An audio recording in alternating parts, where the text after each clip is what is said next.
Good morning all. Welcome to MVR's wellness world. మాకు మా wellness సెంటర్లో ఎక్కువ మంది అడిగే ప్రశ్నలు ఎక్కువ డైట్ గురించి అడుగుతుంటారండి. యాక్చువల్గా ఈ సోషల్ మీడియాలో వచ్చేటటువంటి రకరకాలైనటువంటి డైట్కి సంబంధించిన ఇష్యూలు చూసి చాలామందికి చాలా కన్ఫ్యూజన్ వస్తుంది. నిజానికి మన తెలుగింటి సాంప్రదాయపు వంటల్లో అన్ని రకాలైనటువంటి పోషకాలకి సరిపడేలాగానే మనకి మన ఆహారం తయారు చేయబడింది. మనం ఎక్కువ పెద్దగా డీవియేట్ అయ్యి ఆహారం గురించి ఆలోచించాల్సిన అవసరం లేదండి. ఉదాహరణకి ప్రోటీన్ అని పెద్ద ఇష్యూ చేస్తున్నారు. మీరు వారానికి 1 లేదా 2 సార్లు పాలకూర, టమాటా, పెసరపప్పు ఈ మూడిటితో కలిపి చక్కగా పప్పు చేసుకోండి.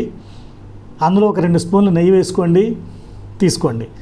మన శరీరానికి కావాల్సిన కాల్షియం పాలకూర ద్వారా, ప్రోటీన్ పెసరపప్పు వలన వస్తుంది. ఈ రెండింటిని మన శరీరానికి అబ్జార్బ్ చేయడానికి కావాల్సిన విటమిన్ సి టమాటాలో ఉంటుంది. దీనికి అనుపానంగా నెయ్యి అనేది తోడ్పడుతుంది. ఇది మనకి చక్కగా తయారు చేసి ఇచ్చినటువంటి ఒక రెసిపీ ఇది. దీన్ని మీరు వారానికి ఒకసారి ఖచ్చితంగా తీసుకోండి. 2 సార్లు తీసుకుంటే ఇంకా మంచిది.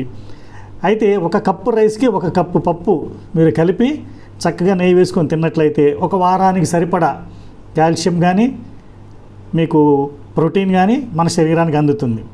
ఇది ఖచ్చితంగా మీరు ఫాలో చేయండి. Thank you.